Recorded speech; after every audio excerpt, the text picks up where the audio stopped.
It's the main event. I'm your humble host, Stephen McCollum, and you know him as 17-year NFL veteran, 3-time Super Bowl champion for your Dallas Cowboys. And folks, he's just depressed today. He spent over 10 grand to sit upper level at Madison Square Garden last night. Had to fly back here this morning to be here, and all that, and his New York Knicks lost. Dale Hellestrae, everybody. Good morning, Stephen. There's only one of us in this room that could afford a $10,000 seat. I wouldn't pay that. I didn't say wouldn't, so there's only one of us that can afford it. My favorite meme I saw last night was Harry Potter. You know Harry Potter, right, Dale? I've heard of it. Okay. But he lived in this cupboard under the stairs. Before he went to the magical school. Okay. So somebody had the picture of Harry in this under, just a little small room. Right. And they had it in there, and they go, New York fans going back to their apartments after spending 10 grand on a final seat to watch their team lose. Pretty freaking hilarious. Pretty freaking hilarious. Well, at least we got to see a good game, close game. Yeah, but then they all had to get there. I saw one guy got there 3 hours early, and he still got in the stadium 30 minutes before really? Whatever. Yeah, because they had everything shut down because the president was there. All the dignitaries were there. And I thought that was for some of the ESPN personnel. Yeah, well, Stephen A. Smith showed up. So I thought Stephen A. Smith. So he walks in like he owns the building all the time.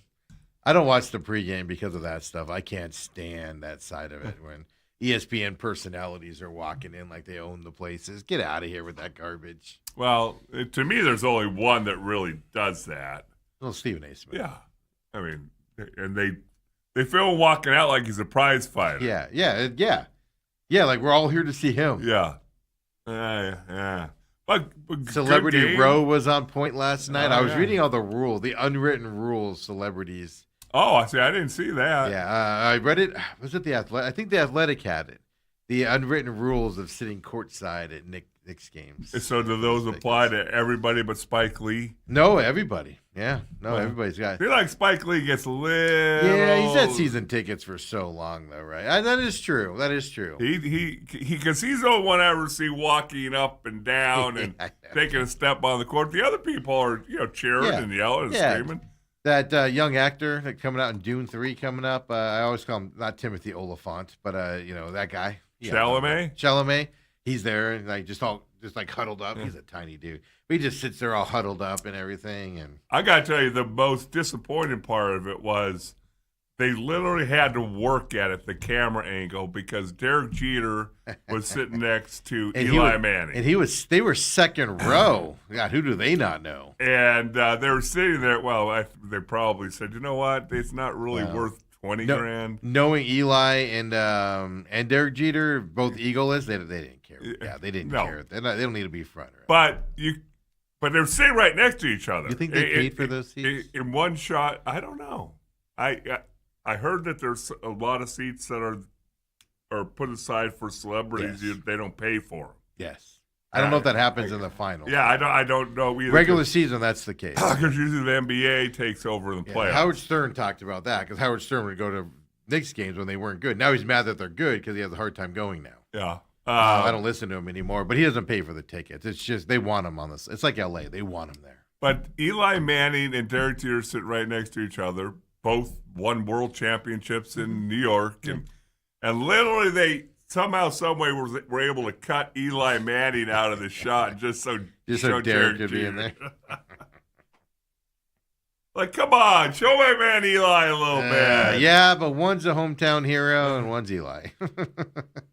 Couple Super Bowls. Yeah, but he's still not thought of as even New Yorkers debate if he's a Hall of Famer or not at that point. So, yeah, it's interesting what happens there. But I do have a little bit of NBA Finals trivia for you, Dale. Oh, okay. It's kind of depressing. Really? Yeah. The Suns don't have much trivia. Well, they have 3 finals appearances. They're involved in this. Oh. This is where it gets depressing. What NBA team has not won a championship? No. For only the second time in finals history, the road team has won the first 3 games. Only happened one time before. Dale, what was that time? Obviously, it's one of the Suns. 33 years ago. 33 years ago. Yeah. So not the latest one. No. So in the 92, they started off 2-0. Yeah, Chicago won twice in Phoenix. Yeah. Oh, okay. Yeah. I was thinking the other way around. And then they went to Chicago, and the Suns won in Chicago the first game. Yeah. Okay. The road teams won them. Okay. Yeah. Depressing. even when we're not even out of the play, we haven't played basketball in 3 months. It feels like it probably has been 3 months. You know, when your team is in the playoffs, they go fairly quickly. Yeah, exactly. You're like, I can't believe it's over. Yeah, when they don't make the playoffs, it seems like it's half a season. Oh my goodness! But yes, Suns involved in a little bit of knowledge there, which we don't want to be a part of. So there you go. I wanted to get you depressed to start the show. You can't bring me down on a Tuesday. Can't bring you down. You can't bring me down. Big Tuesday, big game Tuesday. What do they call that? Big. Oh, that's Big Monday. Yeah, Never mind. I don't know anything about Tuesday. Action Day, I know that out there. A couple of things, we got a bunch of local stuff. Diamondbacks, of course, get underway again today. Game 4 tonight in the NHL. I'm not even going to tell you who to pick in this game. Just sit down and enjoy a fantastic Knights Carolina Hurricanes basketball game tonight. Or hockey. Whichever one they're going to play. Yeah. Maybe a basketball game will break out. Did I say basketball? Really? Yeah, you did. Marlins Diamondbacks starts at 3:40. Hockey starts at 5. Plenty of time to catch most of the Diamondbacks, and when they're down by 13, you can switch over to hockey. No problem. Zach Gallen on the mound today. Bats aren't hitting. They got it all fixed yesterday. On the plane? Were they hitting on the plane? No, they had conversations. I think Troy Lavello probably called them all together. He did on the plane? Yeah. He was like, everybody join around. He got on the microphone. He's like, I want you guys to be aware of there's exit doors in the middle, on the back, and behind us. And y'all better start hitting, clowns. Tired of this stuff. Y'all going to get me fired. And I don't think anybody else is going to hire me at this point. I don't know. I think he gets hired almost immediately by a team. Really? Yeah. Yeah, no, he's a good. Here's his problem, Dale. He's been here long enough and just hasn't won. Every coach does this that doesn't win. We just saw this with the Pittsburgh Steelers head coach. Winning coach. Gets him to the first round of the playoffs every year. And they're still like, we're tired of this guy. He needs to go. He's ridiculous. Can't win. Garbage. Stupid human being. Doesn't know what he's doing anymore. You stick around long enough and don't win. See ya. Man, he'll get hired again. Almost immediately. And I hope he enjoys Kansas City. Oh. Or Miami. That's a bad team. I'm trying to think of a bad team. Hope he enjoys the San Francisco Giants. Colorado Rockies. Yeah, if he took over Colorado, he wouldn't have to even change spring training site. Yeah, just stays right where he's at. Just walk across the field. Didn't even think about that. Just hang out here and everything. Yeah. Make sure if you're a hockey fan, I'm just sure you already have, but make sure that you can get ABC somehow, some way. I get it, no problem. I watch it on the ESPN app because I have the unlimited app. Like I said, not everybody can afford $10,000 seats at a game like Steve, and not everybody can afford every stinking app known to man. I just was thinking about watching what people had to go through to get into that stadium last night for a game 3 on top. It'd be one thing if they won last night and won a championship. Then you can almost in your mind justify it. You can oh my God, this was so great. But you went through all of that, fighting traffic, got down there, had to go through the ultra layers of security, the pain in the butt security where, they're all jerks to you and everything, trying to get into this stadium. And you finally get into the stadium and you're all excited. And then your team loses. It's just, oh my God, and you spent that much money. Shoot me now. Well, at least you didn't see a 25-point blowout. Well, that's the thing. I don't think it matters how big the loss was. Does it? Well, at least it was an exciting game. I mean, back and forth. It was. Spurs I actually, jumped at out. halftime, I was like, Spurs are in trouble. Yeah. So Spurs jumped out. Knicks came back. Knicks I was literally thinking Spurs are in trouble. They needed to have a lead, not be down by whatever it was, 9 points at halftime. I was like, they're struggling. They're doing the same stuff they did before. That wave that the Knicks went through at the beginning with the emotions and the crowd and all of that stuff had worn off by then. And I was like, uh-oh, Spurs are in trouble. And then what did the Spurs do? Just come out in the third and dominate. They didn't dominate, but they did enough to get through there. But Diamondbacks tonight, here's my question. And then, of course, you got to have a coach complaining after last night, of course, because you lose. You have to go and complain about the refs. Did you feel that was a badly officiated game last night?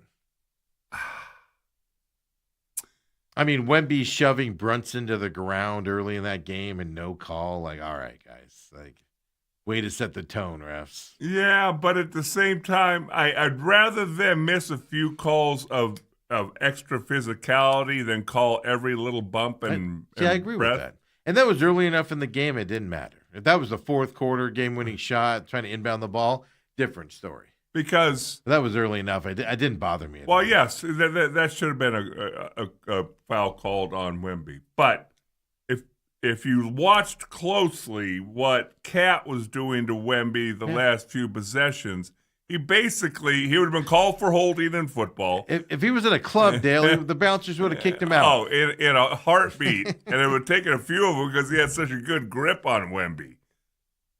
So, if you're gonna argue that they let them play with too much physicality, it was both sides. I agree. I thought the officiating was perfect last night. Did they miss some? Yes. Did they make up for some? Yes. But the officiating in no way called it last night. I would actually argue the Knicks' problem was they weren't physical enough last night. And what I mean by that on the offensive side, settled for a lot of jump shots, settled for a lot of hanging out outside of stuff. They didn't force the hand of the refs to call it or not call it. The reason why I bring it up is if you look at the stat line, what was it, 28-4 or something like that in free throws? There was ridiculous difference. So Mike Brown, of course, has to go to the press conference last night and lobby the refs.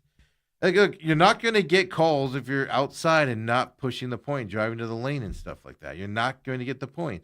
The fouls called against the Knicks were all inside. A lot of them were inside the paint where the Spurs were going rebounds or going for shots and things to that effect. And things to that. You gotta be physical in this game. You can't hover around outside and not force the point. But we gotta have Mike Brown complain about the free throw disparity, get the refs on his side moving forward. Here he is after the game. Brown. Opportunities for fouls to be called to at least try to even the free throws out. Now, we didn't play good. San Antonio played great. We could have played better. There were a lot of things that we didn't do that we did in game one and game two. But to go 24 free throw attempts in a second half, that's 48 for the game if you think about it the way that they called that second half, compared to 8. All the shots we took, we got fouled 4 times, roughly, for 8 free throw attempts. Again, I don't complain much. I never thought I'd see that in an NBA Finals game. Get out of here. He doesn't even make his own good argument. This is my point. He doesn't even make a good argument. Commit to it, man. If you're going to make up some stat that you see, commit to it. You could tell his heart wasn't into it. He was just trying to find something. Yeah. That's the only reason I wanted to play that clip. I wasn't even going to play it. No. But he's just like, look, we didn't play good. We sucked tonight. We didn't play good. They played better. We didn't do what we needed to do to get those foul calls. But then he's all doing math. Stop it. 24 free throws in the second half. That means it's 48 for the whole game if you extrapolate it out. What? You're talking big words for guys like Steve and the rank and file. Yeah, you're talking to your New York fans there. Use smaller words. Oh. Wow. But again, what I thought that it was a very physical game. I thought there would be more fouls called. There weren't. Again, I'm always one to say err on the side of letting it become a little too physical. There were a couple flare-ups. They were broken up very quickly. Yeah, I mean, the guys know it's the finals. I do something really stupid, I'm missing a finals game. We just got to either decide on can guys leave the bench or can guys not leave the bench. Well, if you're you're David Stern, you can't. I know. It's just infuriating watching. Although I saw Adam Silver for a little bit before the game, and he said that in the off season, flopping is going to be addressed. You know how you stop flopping? We won't call it during the game, but after the game, we're going to fine you $10,000 for every flop, and it's going to exponentially go up. And when you get to 4 flops, you're going to be suspended for a game or 2. And that's what we're going to do. That's how you stop flopping. Hit them in the pocketbook and suspensions. That's how you do it. Anything short of that ain't going to matter. Stupid. Put them in the penalty box like hockey does. You have to sit for 2 minutes. Is there a flopping call in hockey? Oh, yeah. Embellishment. Yeah. Really? Yeah. Does it ever get called? Oh, yeah. They call it. I'm not going to say a ton. Okay. But they call it. Yeah. Oh, they call it. Yeah. That's the problem. The NBA had rules on flopping. They just never call it all the time. Right. Because the refs don't want to be embarrassed that they called a foul on a flop. So they're not going to go, he was flopping. I called it. I'm a moron. But here's what alarms me by what Mike Brown was saying there. It's alarming to me that he's like trying to make up that stat to make it sound like, even though he said all the reasons why they lost and everything. To me, it just looked like in that press conference, at least, it made it look like, we got beat tonight. We just got beat. We got to find a reason why. We got to have an excuse why we got beat tonight. I don't know. That's just not a good look in my eyes. If he would have sat down and been like, this is ridiculous. You guys see the foul? This is ridiculous. We cannot be having this. This is dumb. We need to be more physical, and those refs need to start calling these balls. We need to start driving the ball to the lane and get these calls. We're going to do this much of an effort. They need to be calling it. Take the fine and you go home. That's one thing. But he's like, we need a reason for why we lost tonight. Let's see. We'll talk about second half free throws. I'm going to go in, extrapolate out to the whole game. See, I've never seen an NBA Finals game like this. Well, I don't know. He must not be watching a lot of NBA Finals because coaches, since the beginning of time, Phil Jackson, have been complaining about foul calls in the NBA Finals and lack of them. Trying to set the tone for the next game. But that doesn't set the tone. The referees are hearing that and going, whatever, Tiger. It just seems to me like I just took it as we got our butts beat tonight. I don't know what else to say, so I'm just going to make something up. And I don't like that. I didn't like it. I watched the whole press conference. I didn't like his mannerisms. To me, it just felt like there was no conviction whatsoever. It felt like it was like I'm looking for an excuse on why we lost tonight, and that's not good to my eyes in the finals. Now it's in front of the media. He might have gone in the locker room and been like, guys, we need to do this better and this better. But I don't know. It just gave me a bad feeling about Mike Brown and his coaching. Yeah, I wouldn't. I thought about it for about 5 minutes and then went about my life. Spurs up. I don't know. Did your opinion change on this series now? No, I just think it makes game 4 a lot more interesting. It's like if they're down 3-0, then here's the thing. It seems like New York is a better basketball team because even towards the end when the Spurs were hitting on all cylinders, the Knicks don't ever fall back by more than 10 or 12. Yeah, they come back quick. And they can come back like this. Now, last night, the Spurs were able to do that. Yeah. They're gaining experience right in front of our eyes. The Spurs. closing out games and things. Yeah. Yes, the Spurs are. I think losing those two at home got the Spurs the win last night. Hey, at least That experience got them the win last night. figure out how to finish, even though both teams jacked up threes that were like as the shot clock was running down. It's like, oh, okay, that's a prayer. Drives me nuts. And they made it. Drives me nuts. I think I came on air yesterday and said that I didn't factor in the inexperience of the Spurs was going to be a problem, and it was a problem in 1 and 2. It wasn't a problem last night. So did they learn? They learned that lesson, which is impressive if a young team kind of learns that after. But also, like I said, going on the road into a hostile environment without the distractions around you, especially as a young team, can help you as well. Oh. So it'll be fascinating to see. I think Game 4, though, is pretty much a must-win for the Spurs. You can't go down 3-1, even though you are going back home eventually to do that. I think this has to be big. And I'll tell you this, if the series goes 2-2, that exponentially puts even more pressure on the Knicks because it's 3 games in New York. So if it's 2-2 going into Game 5, still at home in New York, that crowd is going to not be as excited. That town's not going to be as excited coming home at a 2-0. They're celebrating for a championship, folks.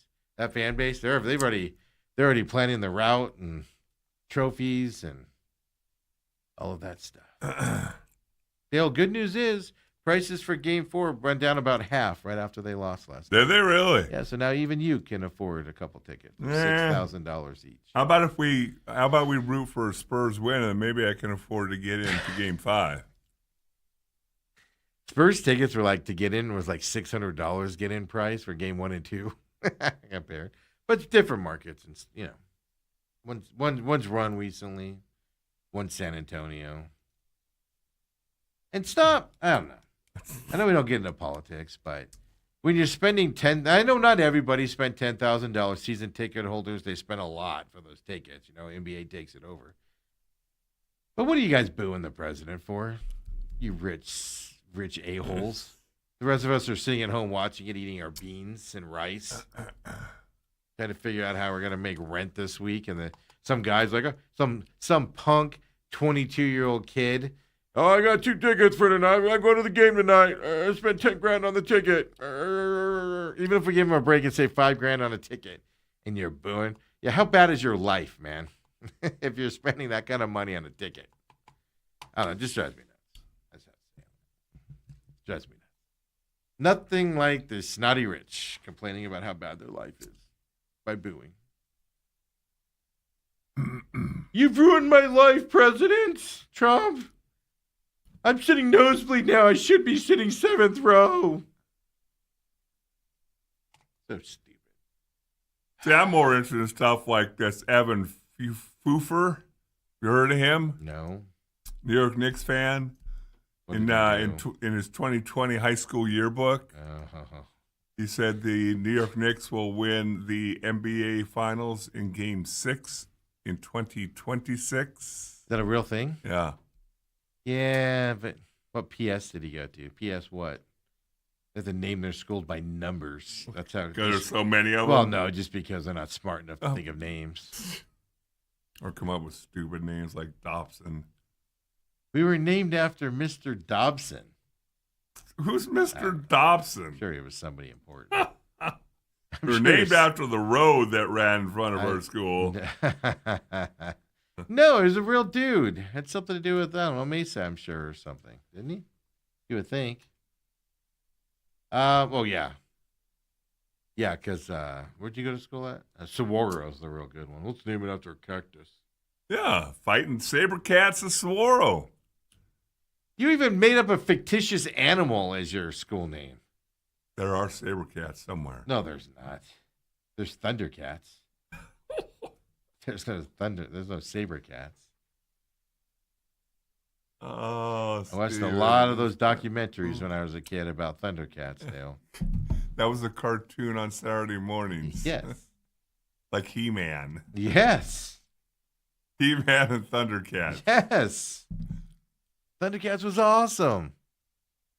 Thunder. I know you're looking up Thunder. saber cat. Well, where's the saber cat? There is no such thing as a saber cat.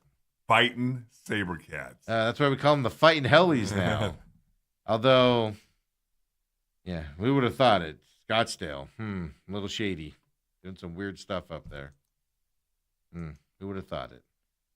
Oh, that was that SMU paycheck you got. How'd you go from the Knicks losing to making fun of their high school? Attacking, because that kid. Oh. And then you circumvent that to come around and make fun of Saguaro? Oh, yeah. I just had I did a whole circle. Are Sabercats real? No, here's actually the answer. No, you stupid moron. It's a made-up species, and only idiots use them as mascots. Well, thank you. Thank you, AI. Sabercats or saber-toothed cats are extinct species that lived millions of years ago. Yep, see? They roamed North and South America during the Pleistocene epoch.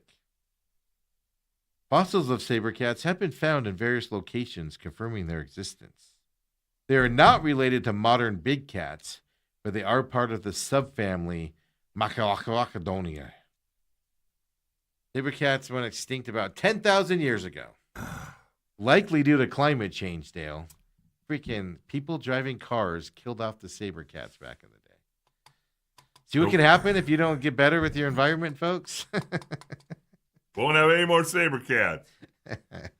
I knew they were real. I just knew they were extinct, and they haven't been around forever. You didn't know any of that. No, I really did. I knew they were real. Yeah, they have those big tooth things.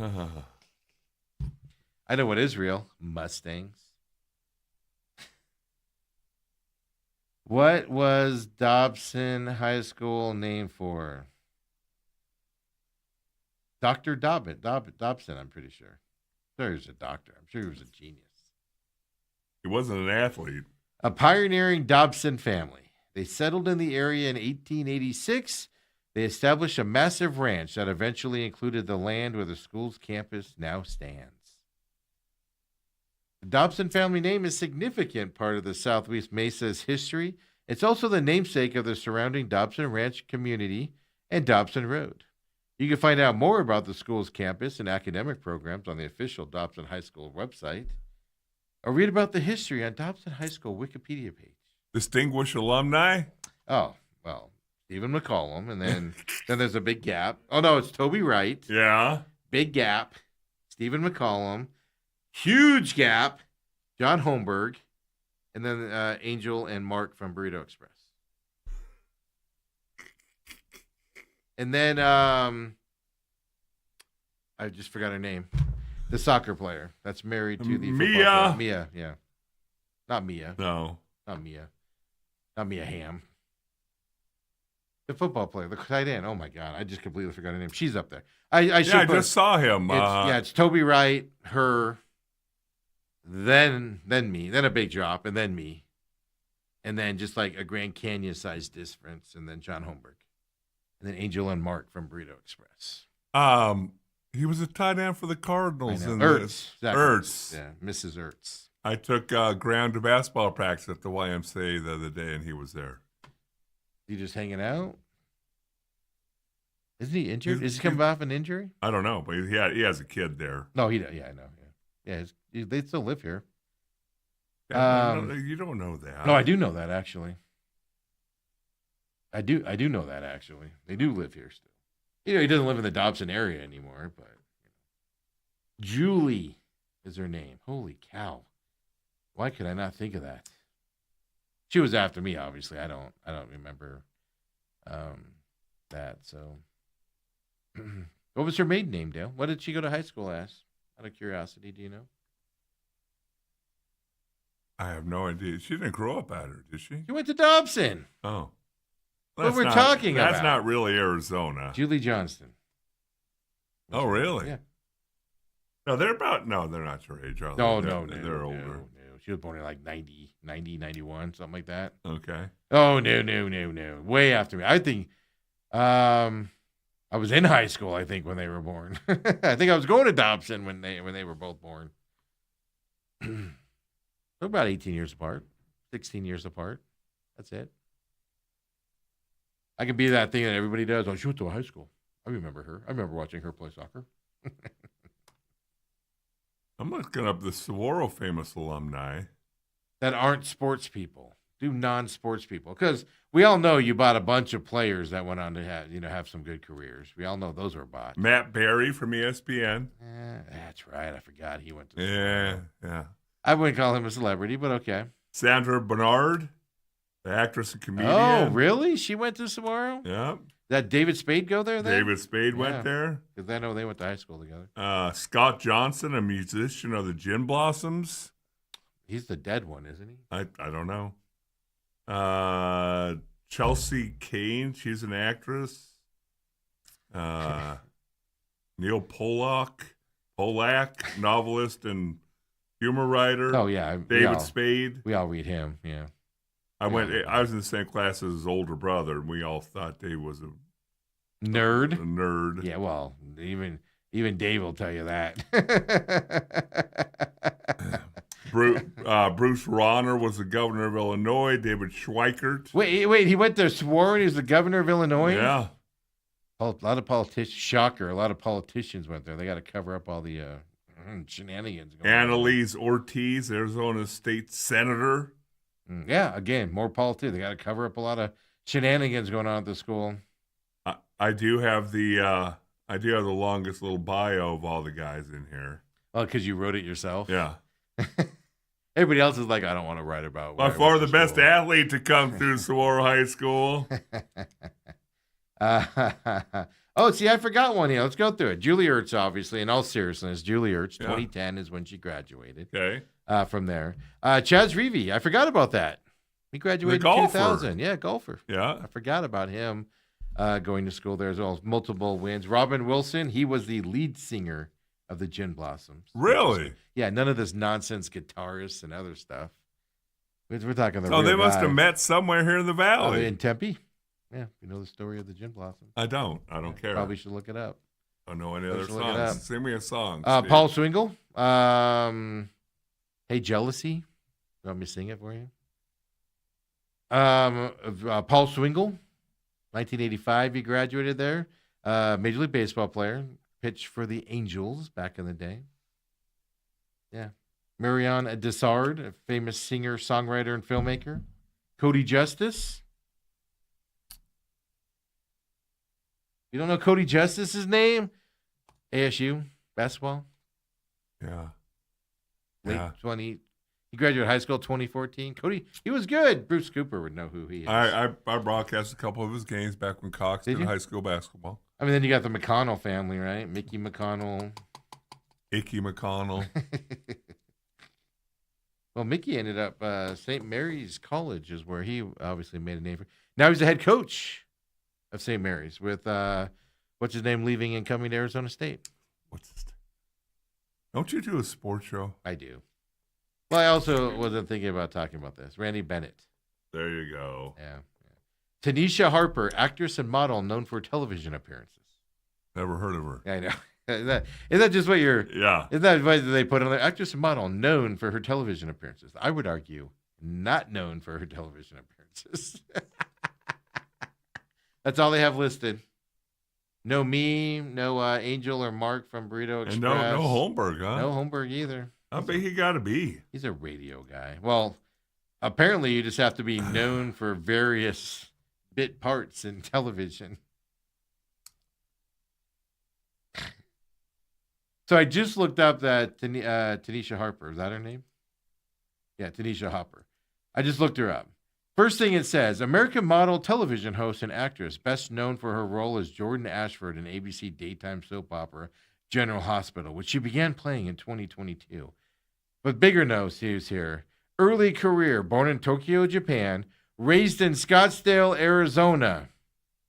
And went to Dobson? Yeah. Why is she in the Dobson High School notable alumni? Well, maybe she couldn't qualify. Maybe she couldn't get into the Saguaro. vast Saguaro high schools. I wonder if Bruce is on Westwood's most notable alumni. True. We should look that up, right? Oh, is Randy Bennett on that list as well? Is the question. that we got to do on it. Let's take a break here. Come on back, folks. Get Having back some to fun. sports. It's tough. We're just having some fun here in high school football and things like that, or high school sports, because, I mean, is that, are we going to talk Diamondbacks in this upcoming series against Miami? The gallon on the mound. All the fun stuff, Dale. Come on back, folks. Main event.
State champion. That's when my sister went to Westwood. Well, so we walked in, of course. Welcome back to the main event Oh, here. that was quick. Bruce Coopers joins us here on Tuesdays, and we walked in, and Dale says, "Oh, are you on the Westwood Notable?" And Coop says, "I got to do, Dale, is go to the Mesa Hall of Fame. You'll find me there." Mesa City Sports. Hey, but you guys notice I'm wearing a Texas. I was going to ask you, what the heck's up with that? I am very disappointed in our Arizona Diamondbacks. You're jumping off ship? Oh, well, I got to make a statement. I got to let them know that, hey, if you want to keep my fandom and the rest of the Valley's fandom, I mean, you know, look, there's a certain standard in which you must play. You can't give up 900 runs to the Washington Nationals in the first two games of that series. They're the leading scorers in baseball, Major League Baseball. They can score. I'm not saying they can't. But you know, when you get one hit in one game, no hits in another, I'm exaggerating. I obviously gave up two or three hits in the game. I mean, come on. I know what you're saying. Well, what do you take on this Marte situation? Let's get right into it. Now, this is a funny thing to me. Bob Nightingale came out and said there's some people not happy with Marte and how he takes days off and stuff. Yeah. And it is amazing how many, if you watch the social media and the fan base is going out, we want Marte here. He's missed 4 games this year. He's always playing and stuff like that. They miss the bigger point that people are talking about. But I would argue, and then all these people are coming out now in the media that they're on one side or the other, and people are coming out and saying, you know, well, we need to stop talking about this. We need to start naming who's saying this stuff and kind of defending Marte and stuff to that effect. And which I would argue, you're not hearing this about any other players. You're hearing about one guy. So if it's coming from the locker, which I believe it's coming from a player, not from the organization, another player is telling media that they're not happy with Marte's thing. But if one person is coming out and this story keeps coming out, that tells me there's a rift somewhere in this organization with Marte. So the people that say it's dumb that we're even talking about this, whatever, they're missing the bigger point. Somebody is going to somebody and complaining about it, and that's not good. That means there's an issue somewhere. There's no doubt about it. You know, where there is smoke, there is fire. I mean, this just didn't come out of thin air.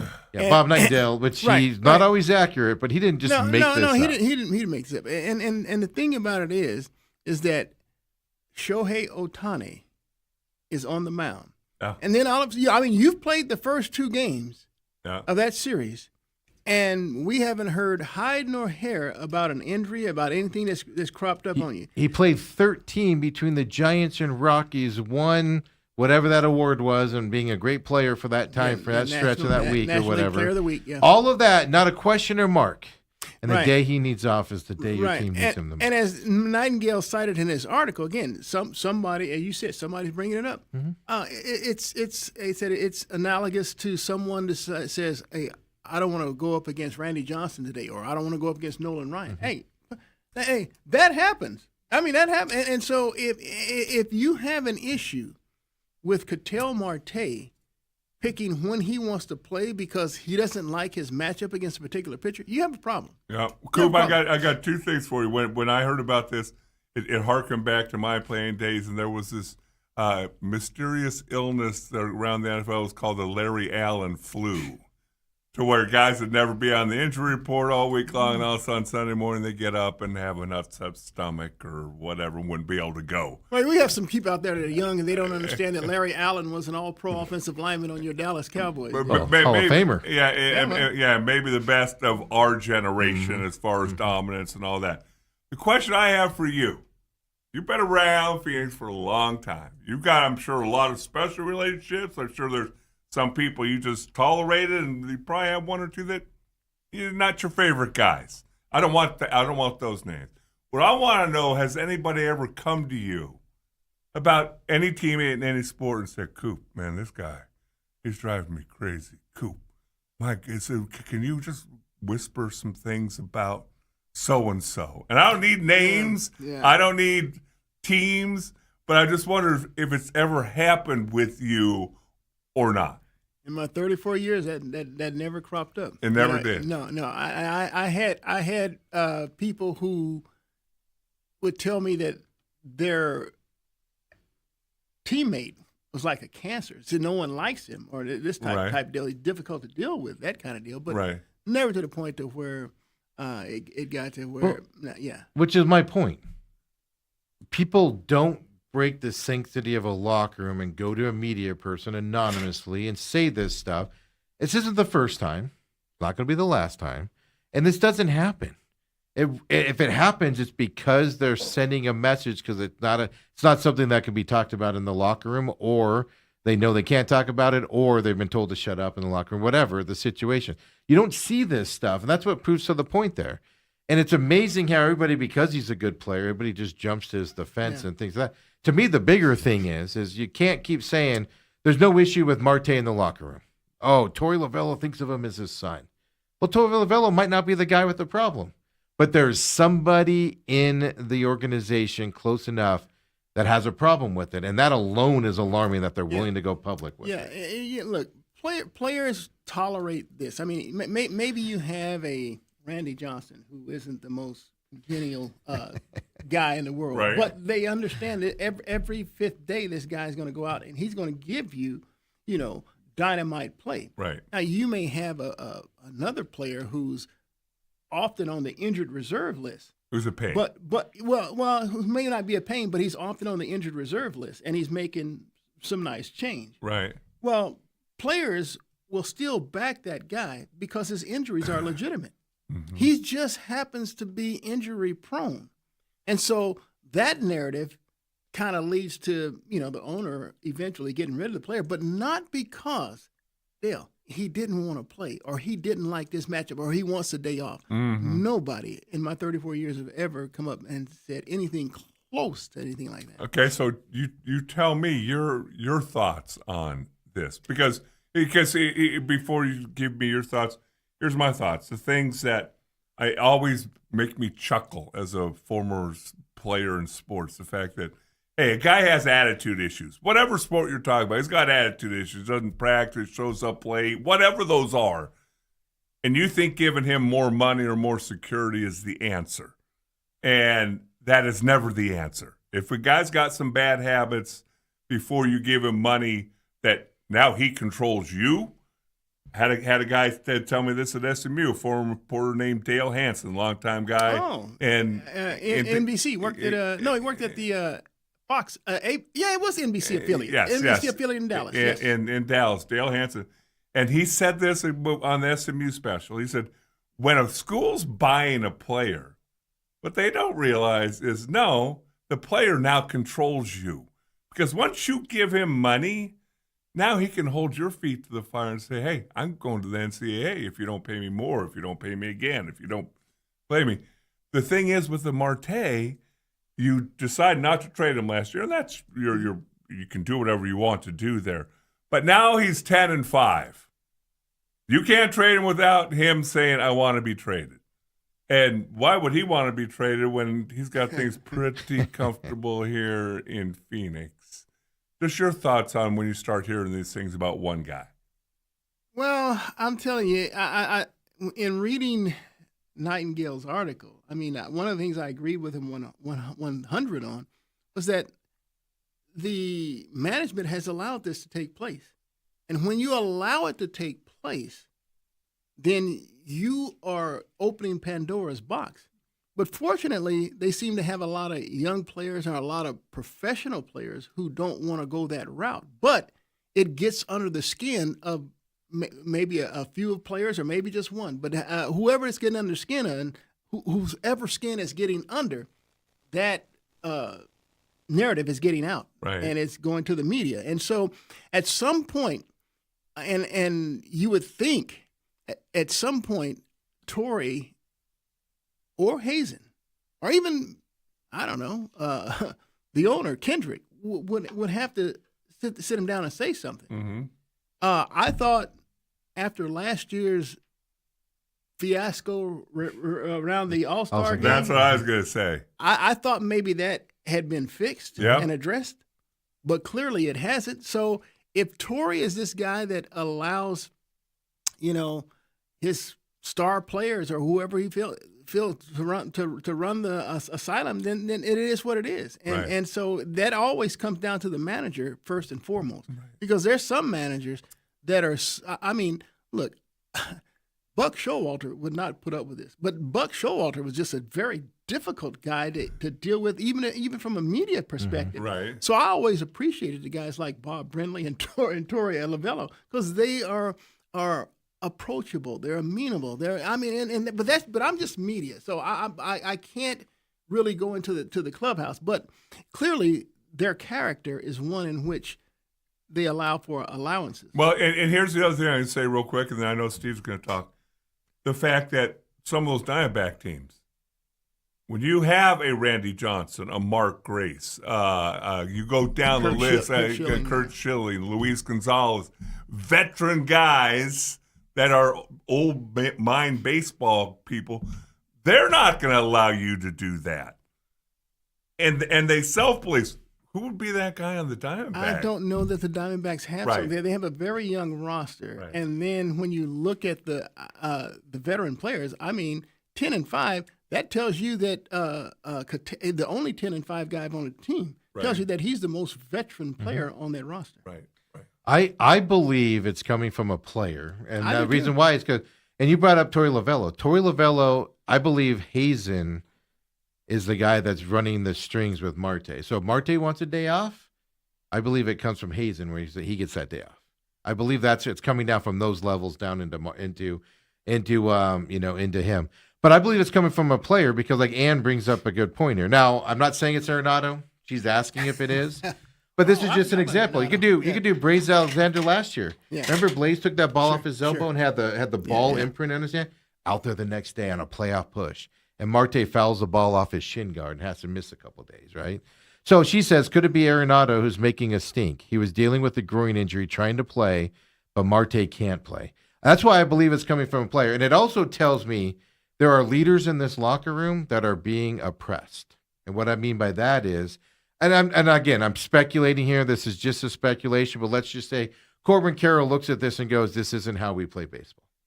Our team needs to be tough. We need to be out there trying to play. Nobody needs to take these things up. But he doesn't feel like he can say it to anybody because they see Marte as protected. Yeah, well. That's just an example of one player. Yeah, and Carroll is still, I mean, what is he, like 25, 26? Yeah, he's not, yeah. I mean, he doesn't, I don't think he has a voice like that resonates. I don't think he's that type of person anyway. Yeah, he shows by example. Exactly. This guy doesn't skirt anything. But I hadn't thought about the Arenado. Yeah, I could see that. But how many players have been injured this year and fought to play and stay in the lineup? Corbin Carroll takes the ball off of his head and fought to play the next day, and they just set him out just for precaution. He's right back in there again. You see all these players do it, and you have one guy that does the opposite. The thing that makes the most out of me is I think it's a player, which tells me two things. This can't be solved in the locker room because players feel if they go to Torrey or Hazen, they're going to be told, don't worry about it. It's Marte. We got it. Well, let me tell you something. That's because, dangerous. I haven't given it that much thought, but you guys are throwing stuff out. And I saw that destroy a locker room when a guy went above the head coach and had a direct link to the owner. And Michael Irvin? No, that was Deion Sanders going straight to Jerry. And I told the story the other day when we were starting to talk about this. Mm-hmm. Jerry called 10 of us veterans in. Sorry for you people who tuned in and might get boring to you, might not. Called 10 of us in, and when he had a chance to sign, or we had a chance to sign Deion. Here was a scouting report. Great teammate, great worker. The talent, inarguable. Maybe the best cover cornerback in the history of the NFL. So, I mean, the talent. But it's more our locker room was a special locker room. And, oh, no, he's a great teammate, practices hard, does all the things that we do. Well, Deion comes in after the baseball season, and we're required to lift weights 2 days a week. Deion doesn't lift weights. We practice in pads Wednesdays and Thursdays. Michael Irvin's in pads. Emmitt Smith's in pads. Troy Aikman's in pads. Deion doesn't practice in pads. Now, all of a sudden, you got young defensive backs going, well, if he's not lifting, why do I got to lift? Well, you're not as good as him, number one.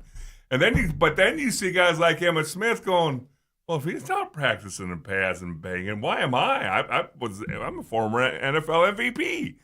And slowly starts to take the locker room away. So I'm just curious, when Steve said maybe it's above Torey Lovello that they give him a day off or whatever, that gets scary. That really does. Wow, that's a very and it's all speculation because we don't know. It's just but follow the train here, right? Lovello, they asked Lovello about it. I believe it was yesterday, but it was sometime. Oh no, I have no problem. I treat him as my kid, and all that stuff.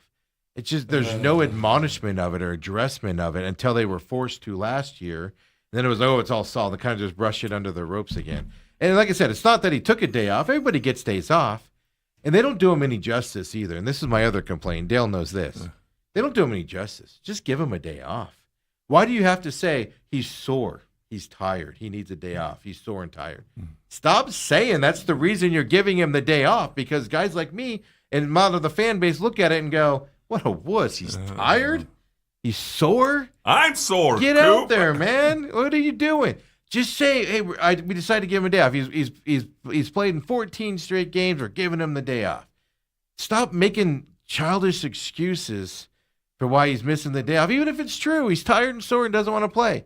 They're not doing him any favors on that side, which also leads me to think it's not Torrey, that's upset with it. Torrey's kind of has to go along with it, because I feel like Torrey would protect him more by not putting that as the reason why he's off. Yeah. Well, I can't remember which famous coach said it, and I'm going to just kind of paraphrase it a little bit because I don't have the exact quote, but he would tell his players, his team, I'm going to love you all the same, but I'm not going to treat you the same, because, there are the Michael Jordans, and then there are the rest. It's something along those lines. And so, look, if Ketel Marte is that kind of guy, that's one thing.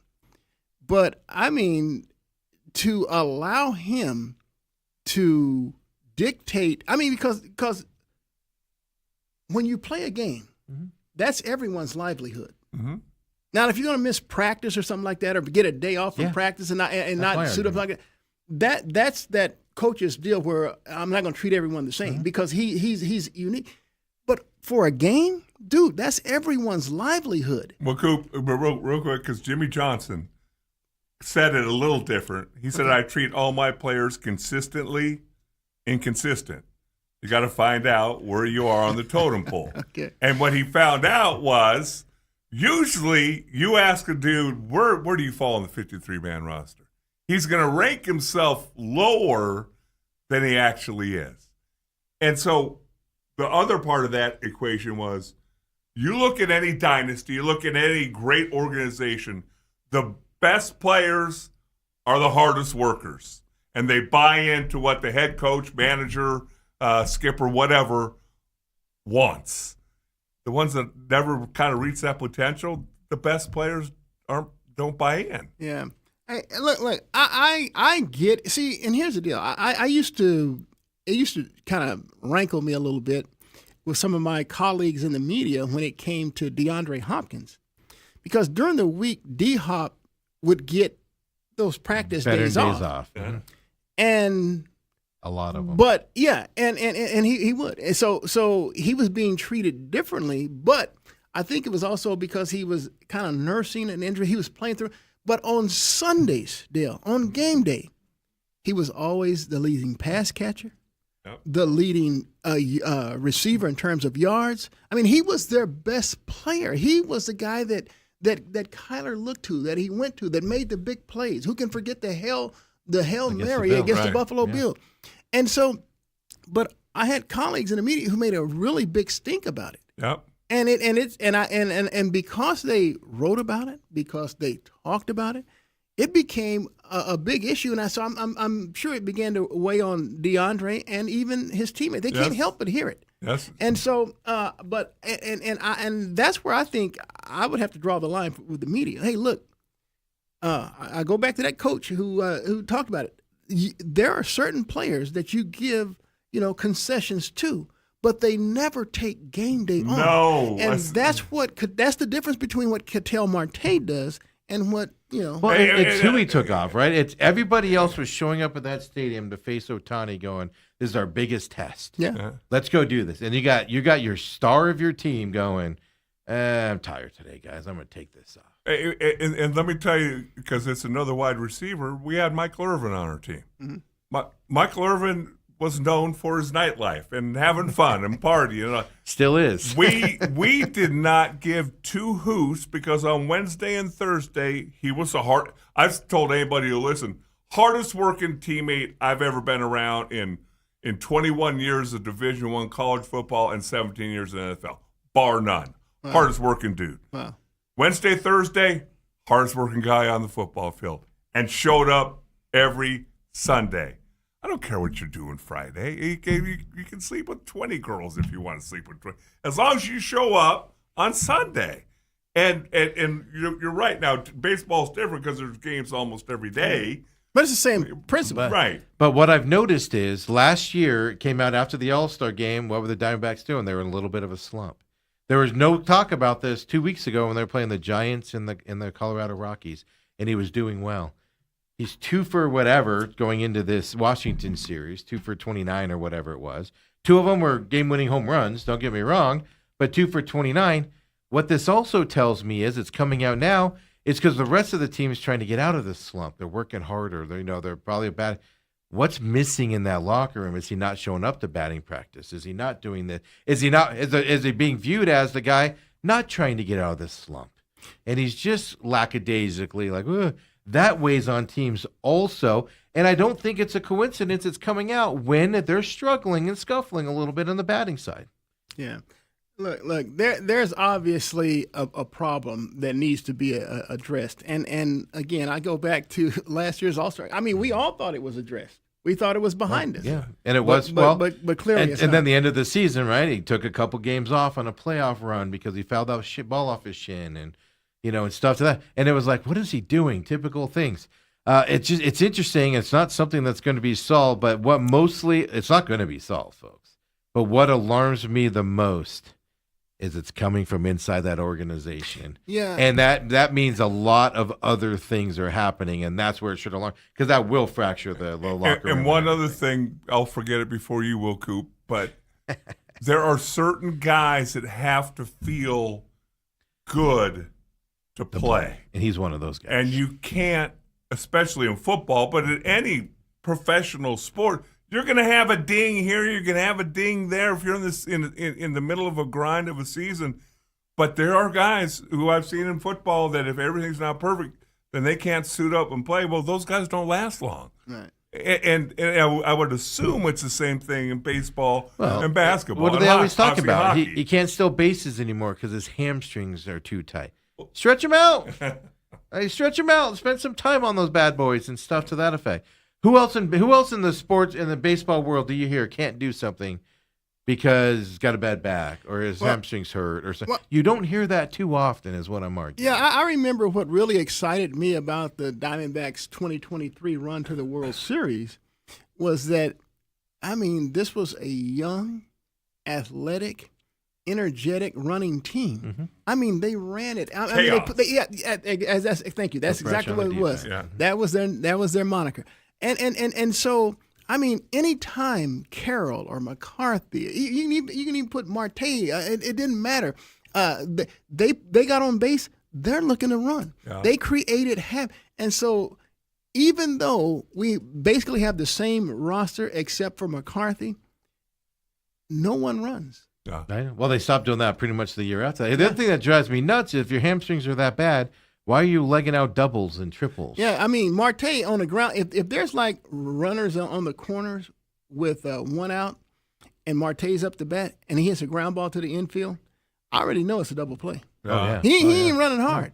It's like they're built-in sides of it. And the thing that is amazing about it, he's still one of the best second basemen in baseball. And that's where this dichotomy comes in. Well, sure it is because I mean we just saw it recently.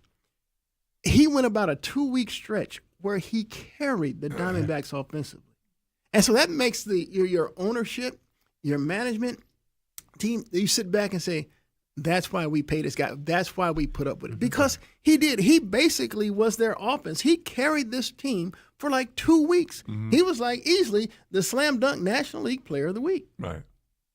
Yeah, no, and that's where I get frustrated with it. And everybody slumps. Don't get me wrong. Everybody slumps.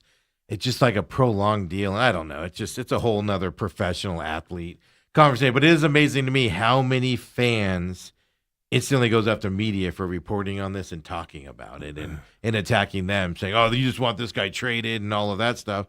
Maybe it's just the media wants him to be better at what he does. Well, I'm not going to defend media very much. I know that we're a quasi part of it, but most media people have their own agendas too. Oh, well, there's no doubt about that. Well, they do because again, I mentioned the D-Hop, but another thing about the media drove me crazy was their coverage of Kyler Murray. Yeah. See, I'm gonna tell you, I gotta tell people, I've been here since when the Cardinals got here in 1988. I was that. I'm all along with Kent Summers. I mean, we were here when they got here. Yeah. Dude, I can tell you about so much pathetic quarterback play with the Cardinals. It's not even funny. Matter of fact, Brown, what are you talking about? Matter of fact, I've even told Larry, I don't even know how you rank second in the NFL he had some bad behind Rice quarterbacks. with the quarterbacks that we've dealt with. Yeah. And without question, Kyler Murray is the most talented quarterback that's ever suited up for the Cardinals. Now, was he the best? There's some certain intangibles that he clearly doesn't have, but can be learned. I mean, and incorporated. And when I look at the numbers like this what drives me crazy. And people talk about Kyler's 7-year tenure. Well, if you do the math, he only played 5 years here. 5 years worth of game. Injuries. Right. And he's 38, 48, and 1.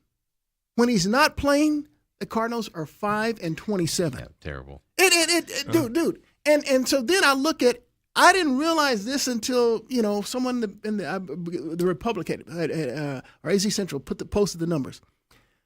I didn't realize this dude's touchdown to interception ratio was 2-1. It was like 121 touchdown passes to 60 interceptions. But he threw a lot of fourth quarter crazy interceptions. Oh well, yeah. Say what you want. The numbers are what they are. And then he has over 25,000 or 20,000 passing yards. He has over 3,000 rushing yards, but combined passing 121, rushing 32. That's 153 touchdowns he's responsible for in 5 years.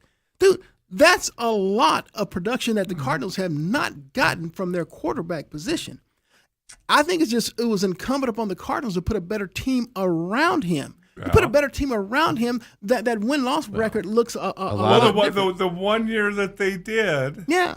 The 1 year that they did. Yeah, you gave him a D-Hop, and that was D-Hop's one big healthy season. But people still like poo-poo Carson Palmer as well. Well, he here's had the some deal. good years there. But here's the deal. Carson Palmer had a head coach named Bruce Arians, who was different. But I want you to catch this. Carson's on the other side of 30, just like Kurt Warner was. Yeah. And the success rate was different because they had those certain intangibles that they didn't have when they were younger. I'm just telling you, I think that the intangibles lacking with Kyler could be manifested because there's certain things you can't teach. You can't teach his talent. Oh yeah, I believe it was all coaching. It could be manifested, and based on what I was hearing from Ron Wolfley, and I got to take Wolfley as word. Wolfley saw some changes relative those intangibles in terms of being a better leader, not being a guy that goes to the end of the bench and pouts and does his thing. Look, he had his faults, but I'm just telling you, from when I saw the Cardinals come on here in 1988, they even tried to roll back the clock and bring in quarterbacks like Jim McMahon, like Boomer Science. Boomer. Yeah. I mean, come on, dude. They would spend first-round draft picks Tim on Rosenbaum. guys. Yeah. Not only him, but guys like Matt Leinart and your boy Rosen that you were on the table. Josh Rosen. Yeah. It just didn't matter. I mean, they would trade for people. They would go to Dallas Cowboys and get your Steve Berline, who pay him billions. I'm going to say billions, but just millions of dollars. Nothing ever worked or stuck. I was beginning to think Jake Plummer was going to be the best that we'd ever get. Yeah. But he couldn't even win. He had that magical year in '97, which I'll never forget. I mean, it really was one of the more exciting seasons of my year. He's on losing end. Hey, really quick, let's take our break here because the top of the hour, we're running late. Come on back here. Diamondbacks announced, I don't know if they announced it, but rumors are out there they're signing a little young kid out there as well. We'll talk about that. We got NBA talk with you, Coop. Are you watching this series? Oh, I'm watching. Of course, we got some college football news, some updates around that Sorby issue here as well. Dude, and then, that's a bad subject. well, good. We're going to hit it up, folks. Let's watch Bruce explode over here. Come on back. Main event with Bruce Cooper.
And we're back here, second hour main event, Tuesdays with the legend, Bruce Cooper.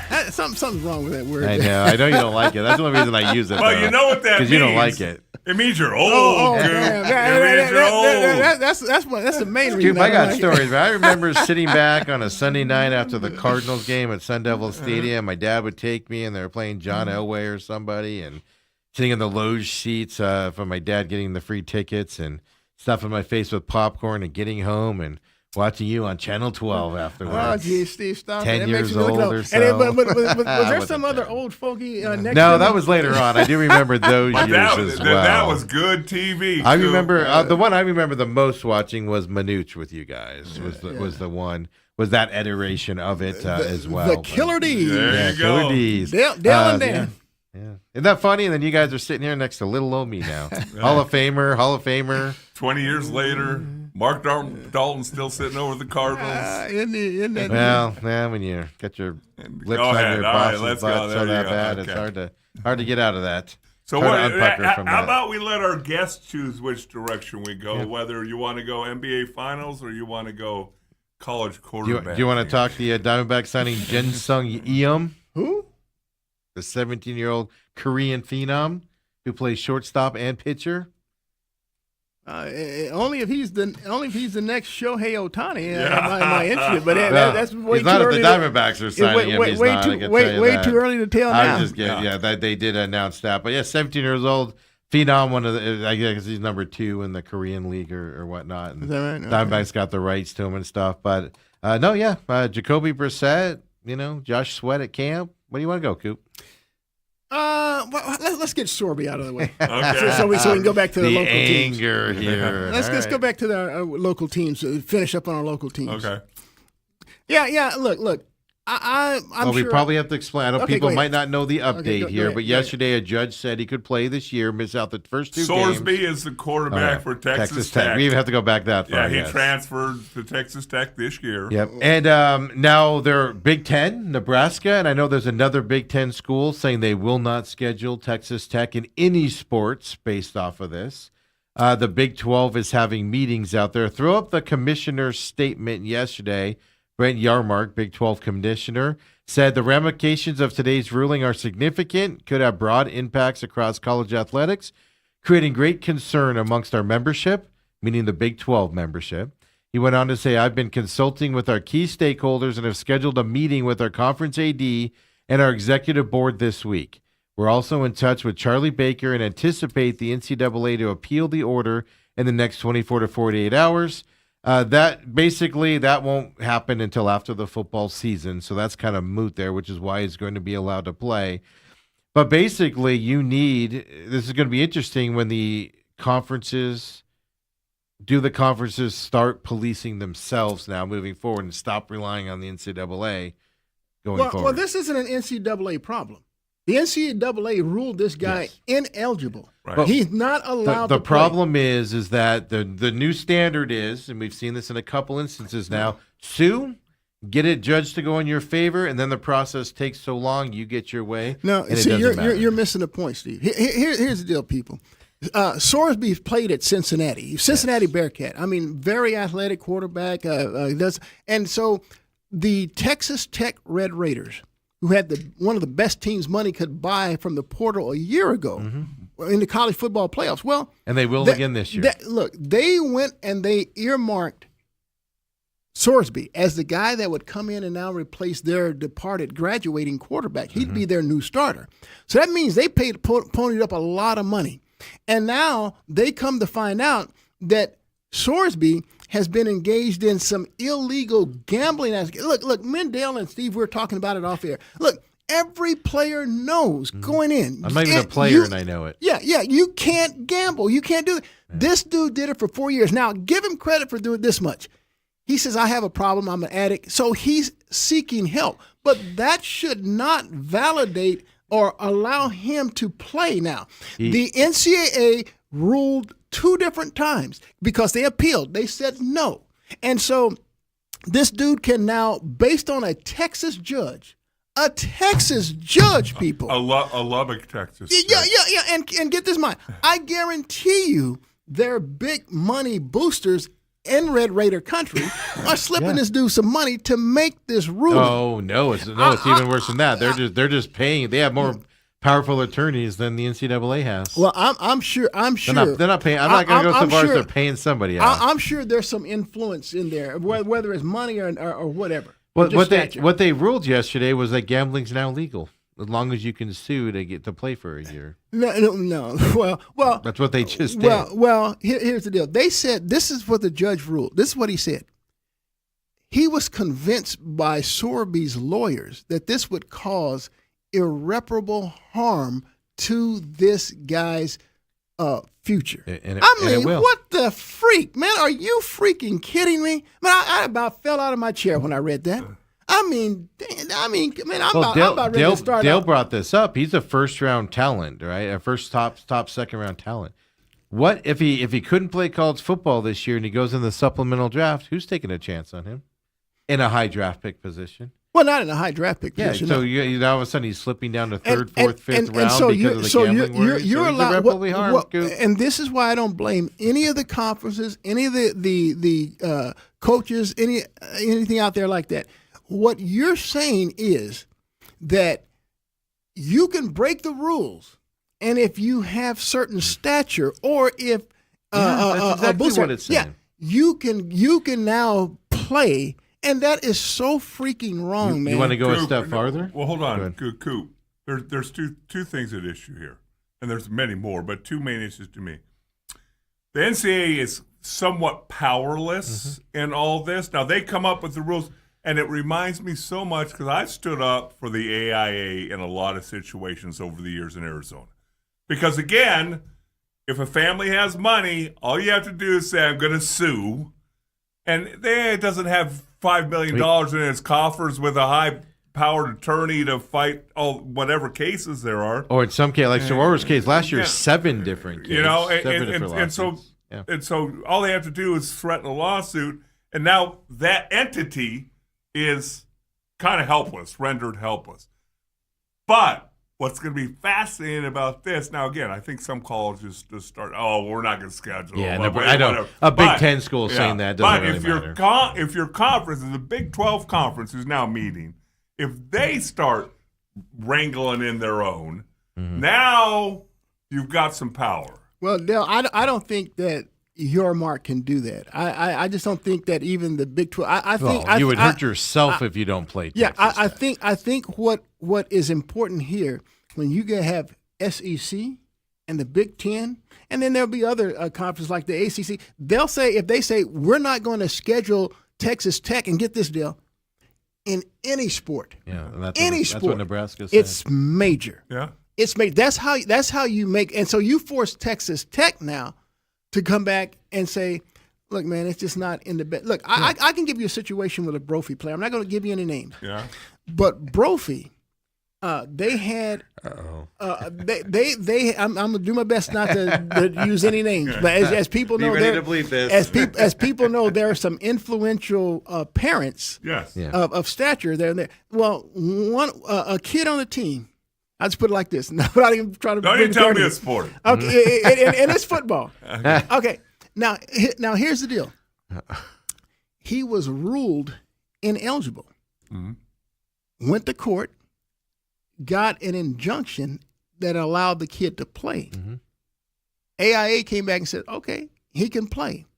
But when this thing goes to court, and if it comes back and it's ruled in our favor, You lose everything. every one of your games he played in is going to be vacated. But beyond that, we're going to attach probation going forward. Right.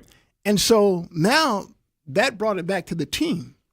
It went. The head coach went to the team and says, hey, this is what we're looking at. What do you want to do? There's one guy. We have 85 guys on our roster. Right. Are we all in for the one guy, or are 85 guys on this team also have interest and want to play beyond this regular year? season, Yeah. And so they voted no. And Well, so now let's go back to Sorby. Right. If you are put in not the exact same situation, but a similar situation where conferences refuse to schedule not just football, but every sport. Yeah, but let's not just say conferences. Let's say the individual schools in the conference. 'Cause Well, if I you just say think I conference- don't think they can. I think the Big 12 is excluded. No, here. but 10 of the 12 schools say we don't like this. We're Okay. voting against it. Okay. And then you don't have any teeth behind. You go Texas Tech, play him. We'll play you against him.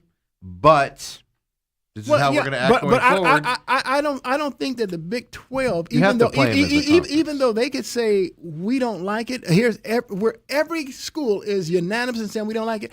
I think the biggest they have rules on. on I think bad I think the actors. biggest influence will come outside of the conference from the other three power conference schools. I really agree do. 100% because then you're not getting the same out of conference games and all your sports. You're not getting all of that stuff out there as well. And it's fascinating because I agree with you. I mean, you're going to hurt yourself if you're Arizona State or Utah and you're like, oh, we're not playing Tech. All you're doing is hurting yourself in that scenario. What are you going to do? Forfeit those games? You have to play your conference games. Yeah, and again, the thing I hate about it the most is that you have rules that are in place. Yeah. Everyone knows that everyone is under the same umbrella relative to rules of gambling. And Dale was talking about it beforehand. Not only is it plastered all over the walls in your locker room and in the athletic department, but they even bring in speakers to talk to you as a big group, a team before about the season starts. Yeah, and yet this dude for 4 years. When I did no, it's even deeper than that, though, Coop. That you're not even delving down into this level. Texas Tech didn't just sign him, and all of a sudden everybody went, "What? He's got a gambling problem." Cincinnati was right. He transferred from Cincinnati to go to Texas Tech. They were mad about it. Yeah, you can't tell me that this doesn't lead to you the thoughts that Cincinnati knew about these gambling problems, and because he thwarted them and went there for the bigger payday in conference.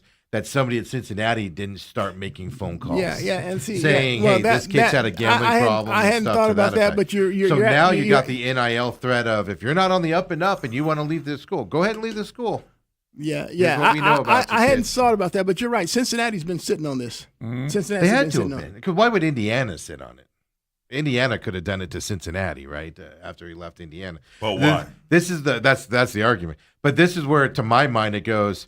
This is where the NIL gets dirty, is how much dirt do you have on that kid now to keep him there or ruin his future if he leaves your program? Sorby ruined his own future. Well, and that's to me, it boils down to this. There are some, I'm just going to keep it local here in Arizona. It happens in every state, but Arizona. There are some gray area transfers. Hey, the dad got moved from one side of the valley to the other, his job, or from Tucson to here, or wherever. California to here. You know, there's some gray areas in some things. And then there are black and white. And gambling is black and white. It's not a question of, boy, well, no, he was just doing it for fun. It wasn't even really money. Right. It was just... he was on some silly site, or he was betting $5 at a time. It wasn't. It's not black and white. So why can't they enforce that? And if you can't enforce this, what can you enforce if you're that sad? Yeah. Look. Again, I think we were talking off camera here, and we talked about how the ASU basketball program, Stephen Hedrick Smith, spent hard time in prison because of his gambling issues. We've seen with the Diamondbacks again, keeping it local. A minor league player, Saul Frank, he was suspended for a year. Dude, everyone knows the rules. The NFL players, if they open the app on a team plane, get turned in and get suspended. We've seen that happen in the locker room. We need team function. And if you just open the app and it sends a signal where you are, the apps will turn you in. That's the thing. I don't disagree, but to me, it's a bigger story. Should he be playing? I don't think so. But what this tells me is two things. One, you got enough money. Yeah, go to the courts and get it passed and everything. And that's number one. But then number two, my biggest concern on this is the dirt that these schools have on these kids. And are you going to start seeing the backside of it? Go ahead, transfer. Go make a couple extra mil there, and we'll see if you play. Yeah, like the AIA used to tell me, the reason why they were so hard-rooted in their rules is because they were told by their attorneys, if they allow one, if they blink it all, Pandora's box, then you no longer can keep everyone out from that umbrella. They say that all the time. I'm on my HOA board, and they're like, no, you have to do everything the same. If you treat somebody different, you just open yourself up to everybody doing everything. Absolutely. And so with the NCAA, they have a hard-lined policy against gambling. It's all laid out. And for this dude, and this is why the NCAA is going to appeal anyway. But as you guys, if everybody knows, you guys have heard, by the time that comes to court, the season would have already been played, and so it's moot at that point. So that's why it's very important for the conferences to do what they're doing. People have to have they have to say no. There, one player and one school ain't bigger than the whole No. lot. No. I agree. It's an amazing story to follow, and just the Wild West of college sports right now. Kind of what we're seeing there. It's always a new thing that comes out as well. When we come back here on the main event, let's get into it. NFL talk. It's not 9:30 yet. I want to squeeze one little thing in real quick. Okay. Because I was reading an article. I thought it said 9:35. About your guy Ketel Marte, and they talk about a guy named Freddie Freeman. You'd say Freddie Freeman's the leader, right? Older guy from the Dodgers. Yeah, but when he was formerly with Atlanta, when he was with Atlanta, story went Freddie Freeman was playing for Atlanta. There was a guy in the trainer's room, and he wouldn't be in the starting lineup. Freddie would say, "Oh, you're going on the injured list," and he'd say, "No, I'm just taking a day off." Freddie goes, "Either you play or you go on IL right now. I'll take care of that." Well, who on the Diamondbacks can do that? They don't have that guy. No. They don't have a Freddie Freeman. I like that story. Yeah. That was when he was in Atlanta? Yes. Yeah. I guarantee you that Dodgers locker room is worked that way as well. Oh, yeah. I guarantee you with all the superstars they have in there, I guarantee you if a guy is slacking, they police it themselves inside that locker room. But I want to just stress on this. I think the Diamondbacks don't have that. No. Because they know they're not allowed to speak like that. They get shut down by the manager / GM, whoever it is that oversees they just don't have it. a personnel. But like Dale said, if they back in the day, if they had the Gonzos, the they would have done it Graces, in 2 seconds. the Randy Johnsons, But it never would have gone public back then because they would have policed it. The fact that it's coming out is the problem. And they would not have gone to Brenly and say, "Hey, do you mind if I talk to him?" Exactly. He'd have been talked to. Brenly had been sitting in his office going, "Thank you." I heard stories about on Randy Johnson's pitching day, like he wanted to choose the music and you weren't allowed to talk to him. Dude, that's and true. Stuff like that. That's true. true. No, but I heard stories where in that locker room, players would tell other players, like, "Hey, he's pitching today. Leave him alone."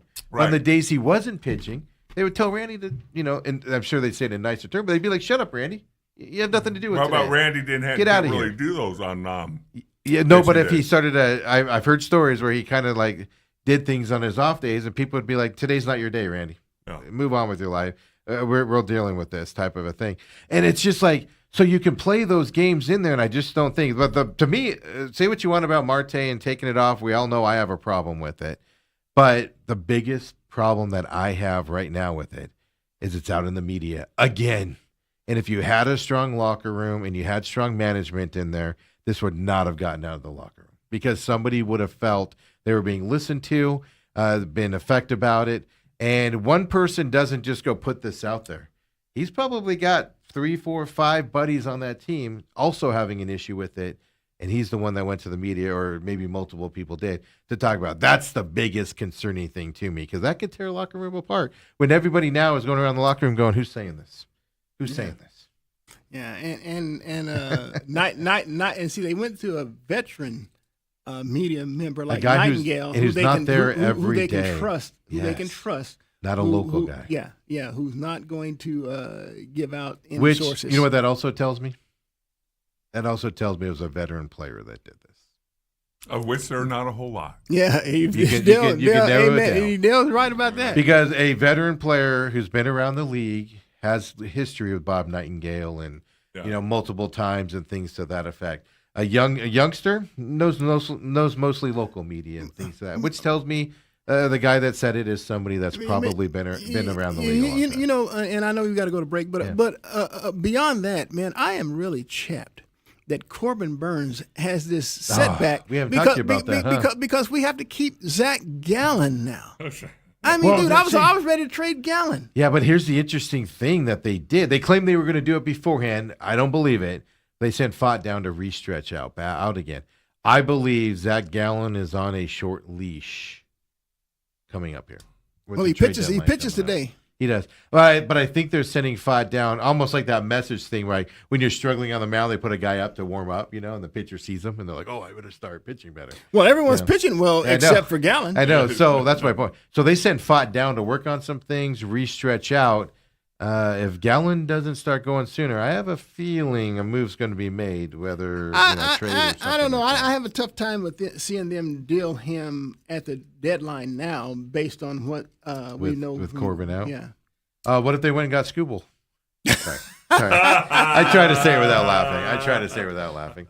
Well, really quick on that. I mean, the problem with everybody saying, go get Scooble, he's from here. You might get a discount. 1 year, $37 million deal.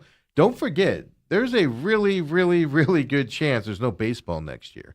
And coming out of whatever the negotiations are, you're going to see a lot of teams trying to unload some high-priced guys at the trade deadline here coming up, even teams that are bad, because they want to be in a position to make a move after a salary cap's put in or whatever happens coming up here. So who's going to take a chance on a guy like Scooble? 1 year, $37 million, but then he's a free agent. But you don't know if you're going to be able to afford him. The Dodgers. Well, for this year, yeah, absolutely, this year. I think the Yankees. Yeah, and again, it's going to be fascinating next year, Coop. I know you're well aware of this. The Player Association has said over our dead bodies, will there ever be a salary cap in baseball? And they usually, they've always won it. Sometimes takes longer than others, but better enjoy the second half of this season after you get up to older, because you're going to see baseball for a while. I brought this up earlier in the week as we go to break here. Think about this. Corbin Burns doesn't pitch this year at all. Let's say he just doesn't.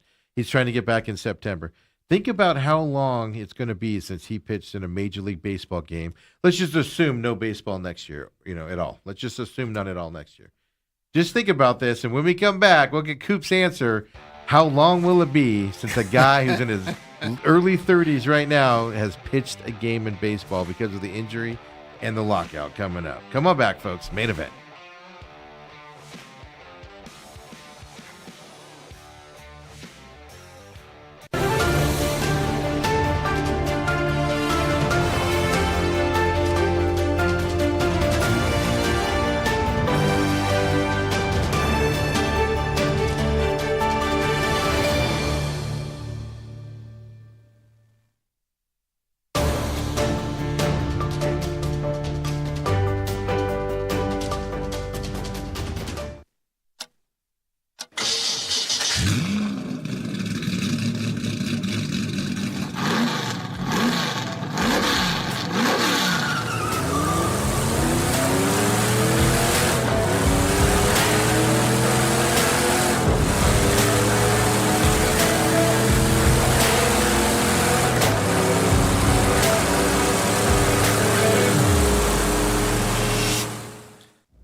Back here, main events with Bruce Cooper here on this Tuesday. So, Coop, I asked you to do some math.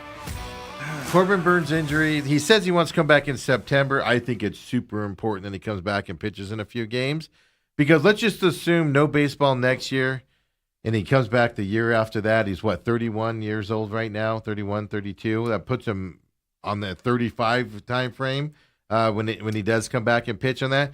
But how many years would that be if Corbin Burns not pitching in a Major League Baseball game? But 3 years or so, yeah. Well, first of all, they will play baseball at some point next year. There's absolutely no doubt in my mind, because here's what usually happens. And I know when players start missing game checks, oh yeah, they start to panic a little bit, Mm-hmm. and when owners start missing TV payments. yeah, They miss the playoff money, because that's the bigger money for them. They get the TV money regardless if there's a season or not. No, there's language. Did they change it now? Yeah, there's language they in there changed that it? Okay. protects the network against. But they want that playoff money. Yeah, well, look. They one thing I'm finding out: billionaires are never satisfied with what they want. They want more. Well, yeah, that's why they're greedy. Some guys. That's why they're there. And so once money is starting to be lost on both sides, particularly on the player side, you'll have some type of an agreement. Now, then it becomes incumbent upon baseball to figure out how do we reschedule and play games and have with the shortened season. Shortened season, and have it fair enough for people to qualify for their certain divisions and things like that. So that becomes they always work that out. I believe we'll have it after the All-Star game. I believe is when they'll get serious about it. But I'll even go a step farther. There will not be a salary cap next year. But there will be something that mirrors a salary cap that we're not going to call it a salary cap. Absolutely. Because the players are not going to do a salary cap, but you call it a Valerie wrap. Most of the owners want one, save the Dodgers, Yankees, Dodgers, Mets, those kind of. But most of the owners want one. So there's going to be some form of one, but it's just where does that? Yeah. How high does it go? I say let the Mets keep paying Juan Soto $60 million a year for him not to run out ground balls every night. Wow. Hey, real quick before we move on to your next subject, Steve, I got a question for Steve. We found out last night the teams headed to the College World Series in Omaha. There's 8 of them. Five from the SEC, right? Oh, there's 5 from the SEC. I believe that's a record, Dale. That's more than 50%, right, Coop? It would be. Yeah.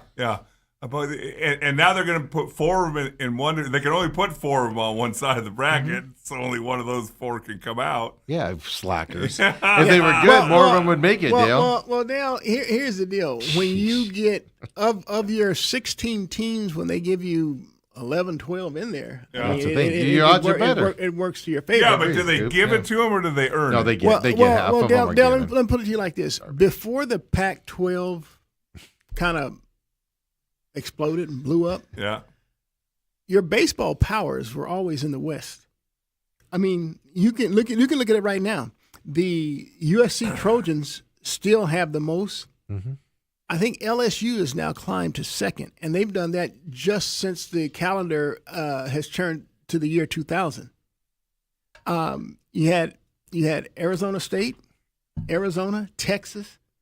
Though I mean, if you look at the top 5 teams, there's only one from the there's only one Oregon. from the SEC, and then that's LSU. And that came now. Clearly, the SEC wants to be regarded as the best because the same thing took place in college softball, where UCLA had like 12 of them. I think the Arizona Wildcats had 8. Even Arizona State had 2. I mean, the Pac-12 was always in the West. Now, Oklahoma has pushed itself into that conversation, but they're far from the SEC until their recent realignment. Okay? That was all done beforehand. Yeah. But I think Patty Gassel now has Oklahoma up to 8. But all your baseball titles and powers was in the West. But the SEC, when they decided that they wanted to be a power in everything, and I go back to even Pete Carroll when he was at SEC with Reggie Bush, they were dominating not only Heisman trophies but winning titles. The SEC hammered USC so severely. The NCAA did, and I'm sure it was influenced from the SEC. It's because they argued with them instead of they hammered them so badly. I mean, this was what they gave SC was worse than the SMU death penalty. Who can I blame with SMU Mustangs penalty on? Yeah. But at any rate. Okay, so you went because you fought the system. That's why. Yeah, I went along with what the NCAA had done with Reggie Bush until some dude named Cam Newton at Auburn. You can't even argue and make excuses, but they did for them. Auburn was able to play. And so all they did was say, I remember Pat Hayden was the AD at USC at the time because I'm sitting behind my desk and I actually ran his soundbite. The NCAA ruled that Cam Newton and Auburn didn't know what his father was doing. They had no clue what his father was doing. So what they did is they precluded his father from going to any games. And yet, I want you to know this. I'm at the Auburn-Oregon National Championship game at State Farm Stadium in Glendale, and Guess who Cam Newton, after winning the title, goes up to the stands to hug? His dad. Well, His dad. Yeah. I mean, and so Pat. It means more in the so SEC, too. I ran this soundbite with Pat Hayden. He says, "Hey, can we go and say that Reggie and us didn't know what his parents were doing? Can we do that? Are we allowed to do that?" I mean, dude. And so I already knew then there's something truly called an SEC bias. Well, Coop, don't you understand? 2 wrongs don't make a right. I do. And so look, I'll give the SEC all the credit in the world for putting money into their conferences and their teams to become the elite of the elite. They stack it. They just stack it against it to where they do it to where it's like, we're going to get these teams in and you're going to like it, whether you like it or even if they don't deserve. Well, you said the NCAA tournament. They get 3/4 of their conference in. Half their conference has losing conference records, and they get into the tournament. And then they get blown out in the first week. But they get that extra money, and it's all part of the game to where we deserve to be in there. No, you don't. But you just want the money. Hell, you sound All like I'm the New gonna York say Knicks is, head coach if last night complaining about the If lack of fouls.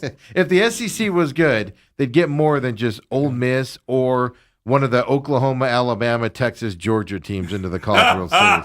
SEC sucks. They're only going to get maybe 2 of those teams in.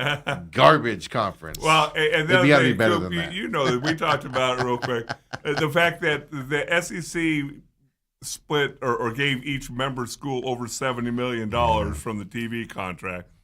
Big 12, 30-ish $million. I think it was 36. Let's not short it, Dale. You have the have and the have-nots, sure. But anyway, SEC runs ESPN. They are.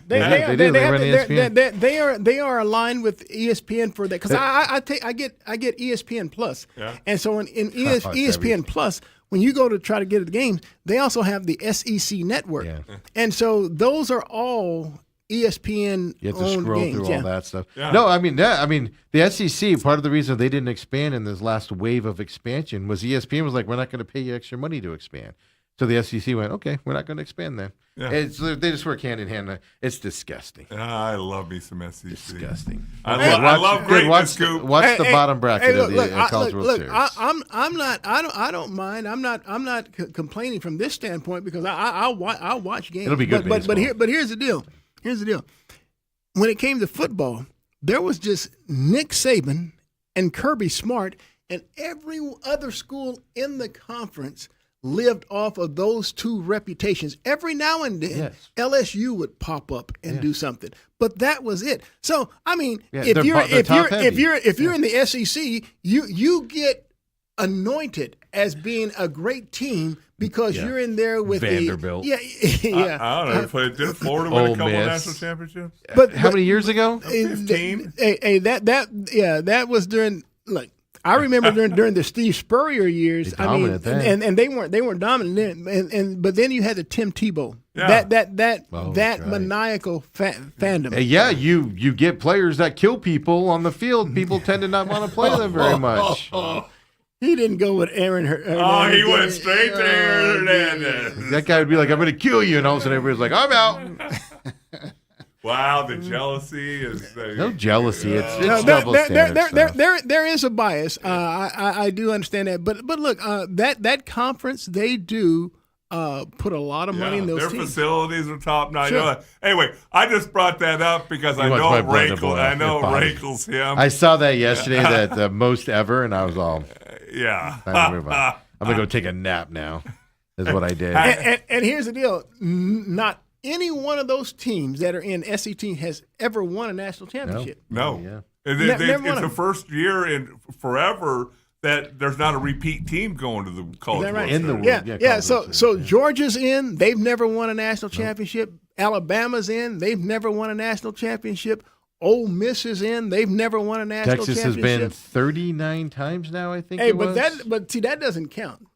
Because they won all that stuff when they were in the Big 12. I know. But that's what I'm saying, though. They've been 39. What about that powerhouse Troy? Did Troy make it in? No. They got knocked out? Oh, I thought No, Troy's in. Troy's in, I think. Oh, I'm sorry. They did get in. I'm sorry. Yeah, you're right. I think Troy. I was thinking Cal Poly. They did. They beat Little Rock. They're in. I think they open up against North Carolina or something like that. Yeah, they're going to get destroyed. That's what everybody said this past weekend, too. Look out for Troy. They played Little Rock. North Carolina and West Virginia are beasts of teams. Boy, man. Arizona State sitting at home, and the Troy. What are we figuring? First team ever with 30 losses to make the College World Series, Coop. Troy Trojans? Hey, look. Troy Trojans, yeah. Look, between Arizona and Arizona State, they have 9 national championships in baseball. And I'm embarrassed to say how many times Arizona State has finished runner-up. Yeah, they should have won more. Yeah, but Coop, that's when you had a full head of hair. You had abs. No, that's when there was no SEC influence in bias. Yeah. No ESPN bias. And look, it all factors in. I mean, the West, you can pretty much play baseball year round. That wasn't necessarily the case in the Midwest and the East and some things like that. So look, we all got it. We all understood it. But look, right now, the balance of power is definitely shifted, especially after the Pac-12 exploded and the Big Ten bought the best of the Pac-12 and the USC, UCLA, Oregon, and Washington. Are you freaking kidding me? They didn't just buy the best of it; they bought the biggest influencing part. Yeah, and then the SEC went after the Texas and the Oklahomas. And I think the Big Stripped Ten them from the Big 12. And I think the Big 12 is playing with fire. You're seeing it up in Utah right now with these private equity firms. Utah went in with a private equity firm. Now they're doing layoffs, leaving Under Armour, trying to go to doing all that stuff. Private equity firms are going to ruin these teams trying to compete as well from that side. On the NBA side, I got a trivia for you here. I asked Dale this earlier. It's nauseating. How long has it been since the Suns played? Since the Suns played in the finals? Yeah, no, just played it all. It feels like it's been like a year, right? Well, probably sometime in late April. In April, yeah, okay. Late April. Well, let's talk some Suns here. Maybe. First time in finals history, the road team has won the first 3 games. The other time came. Oh, I was there. You said I was there in '93 when the Bulls walked into Phoenix. They won the first 2 games in Phoenix. And the fans were all over Kevin Johnson. Kevin Johnson was having a terrible series. Charles Barkley went into the postgame and he berated the media and the fans and told them to get off KJ's ass. They went to Chicago. They went to Chicago. KJ, and I believe it was a double overtime game or something. He played like probably every minute of the game. 50 minutes. Yeah, over 50 minutes. And the Suns won that game. I think KJ played probably like 53 of the 58 minutes. The Suns won that game. And so now it's 2-1. The Bulls came back and won game 4. And then so now everyone's expecting the Bulls to maybe complete it in Chicago. Yeah. They have all the parade routes and everything all set up. The Suns went in there, and Charles Barkley, his famous quote afterwards, "We saved the city of Chicago." We had to save Chicago. And so they came here to Phoenix. Now it's 3-2. The next 2 games are in Phoenix. Suns have a lead late, and they're starting to choke it away. And I'll be damned. Danny Ainge forgets to play defense. Yeah, I mean John Paxson, dude, that still hurts me. Yeah. That still hurts me. Everybody gives John Paxson the credit. I blame Danny Ainge. Well, Danny Ainge, sir, he certainly left. He certainly left his man. Left him alone and let him out there. But yeah, that was the last time, the only other time in finals history that's happened. I still remember whether it was the following year or whatever when Steve Kerr hit the game-winning shot to win the series. I forget who was that against. Who was that against? Well, I tell you, there's 94 had it been Utah. There's only been 2 shots that have really killed me. Yeah. Mario Elie. Oh. And the Kiss of Death 3. Yeah. I mean, and this is what was so bad. Because in 94, because now Michael Jordan's all retired now. He's gone to play baseball. So now they had just beat the Suns in 93. Yeah. So it's like, okay, we got this. Mm-hmm. The Suns go to Houston, and I'm there. They won the first 2 games in Houston in 94. We're talking about the semifinals now. Yes. And so I remember coming through that Houston airport, and I just happened to see, because back in the day, you could slip a quarter in and you could pull the lever down and you could take a newspaper out. Oh, yeah. Okay. All right. So I do what that. What is this contraption? Because the headline says Choke City. They're calling Houston Choke City. I took that newspaper. So I knew I was coming back to the stage back in Phoenix, and I used it as a prop on the set, you know. And so there's no way Phoenix is going to lose this because now they're coming back. Phoenix. Yeah. Next 2 games. And I'll be damned if the Suns Charles Barkley, he can say what he wants. This dude is melting down in clutch situations. He admits it now. He really – so I'll be damned if there's a Game 7, and sure enough, it's in Houston, and Houston wins. So I'm coming through that same airport coming back to Phoenix with my head. So now I see the same little newspaper deal. Got to put a quarter in, pull it down, take the paper out because it now says Clutch City. Yeah. Okay. So now in '95, the Suns go out and they say, okay, Jerry signs some dude named Danny Manning. Suns are off to some record. A record like the Thunder and the Bulls putting together. Manning tears his ACL. Yeah. So the Suns now have to reconnoiter. They're not that dominant team that they were, but they're playing the Rockets again because they just blew and I should mention this. Suns went up 3-1 because they split in Phoenix. So they won the first 2 in Houston. They split in Phoenix. They're up 3-1, and they lost in 7 games. All right, so here's the deal.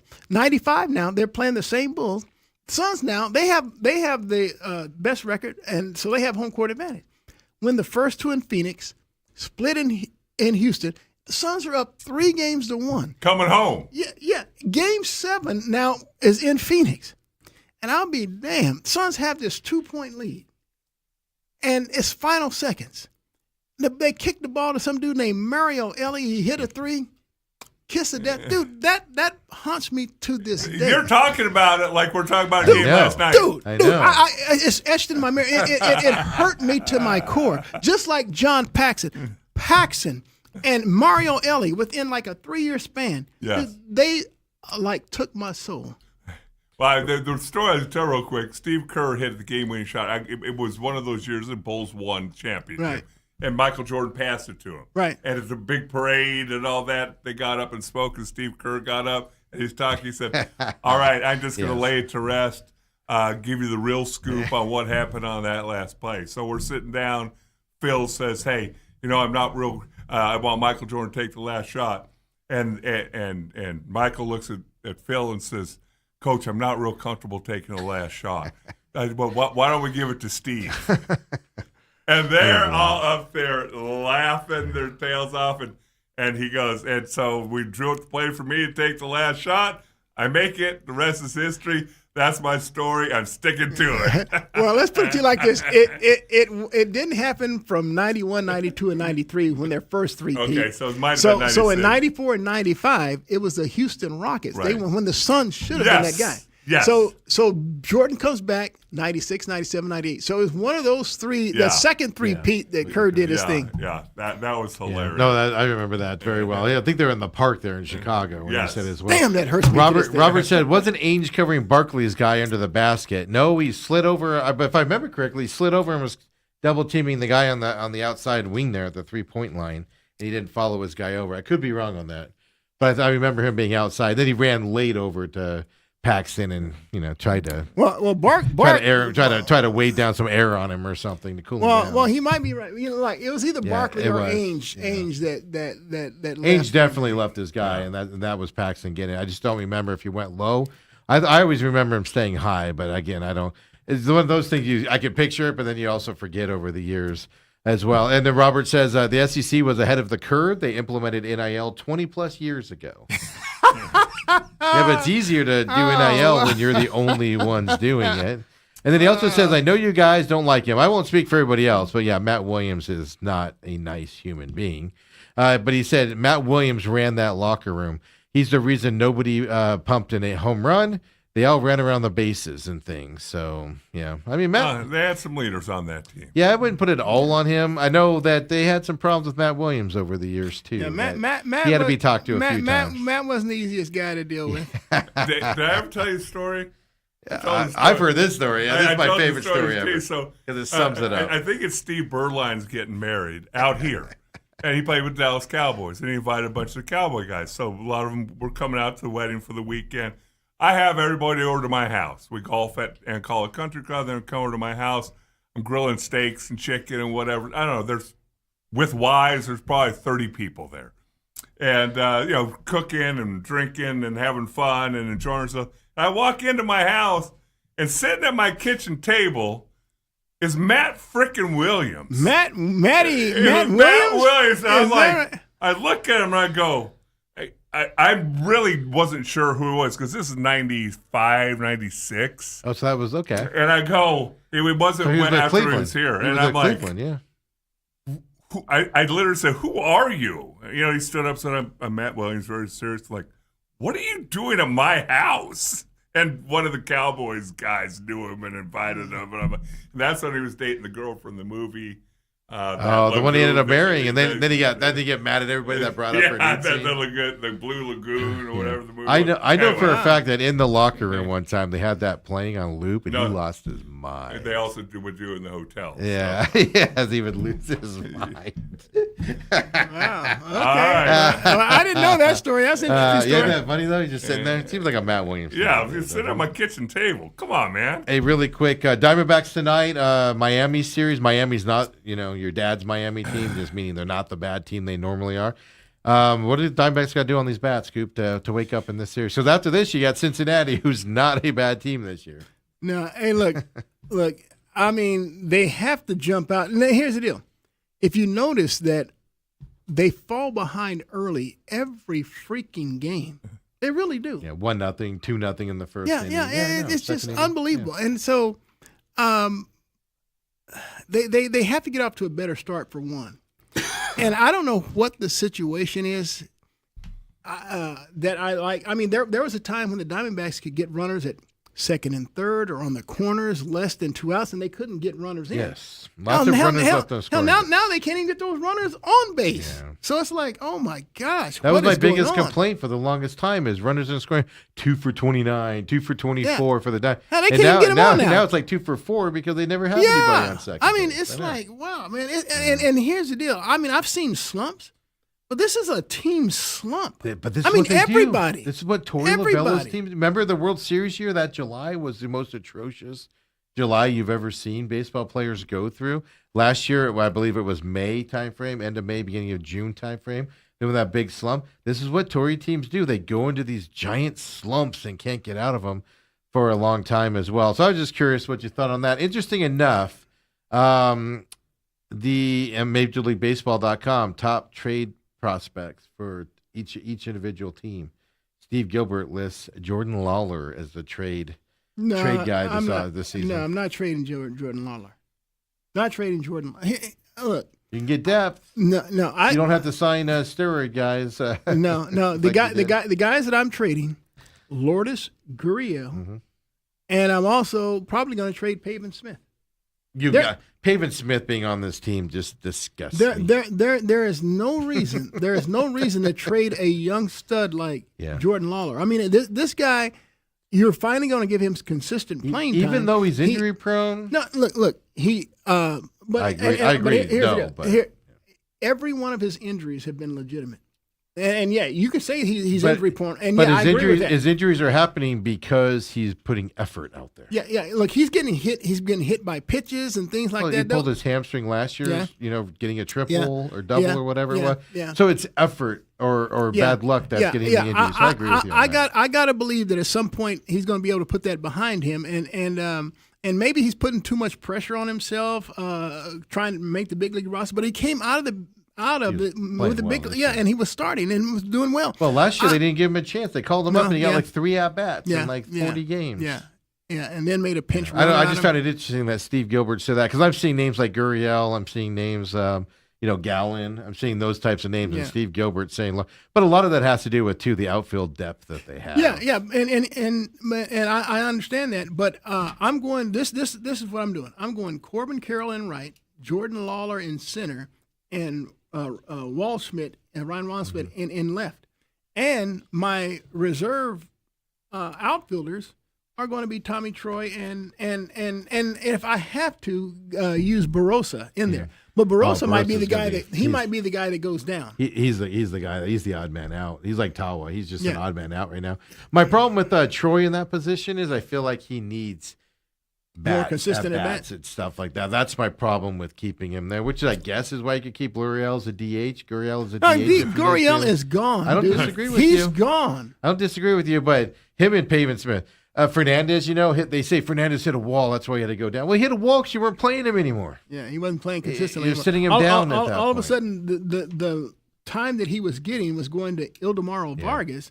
Because Vargas, Rightfully so. look, the guy got on a. I mean, he was National League Player of the Month. The bigger He was problem for hitting- Fernandez is he's better at third base, and Arenado woke up, and you're not benching Arenado, for Fernandez when he's playing that well. First base was kind of where he was going to have to find that, and he kind of got overtaken by Vargas. Yeah, look, I want to see the Diamondbacks have some young talent.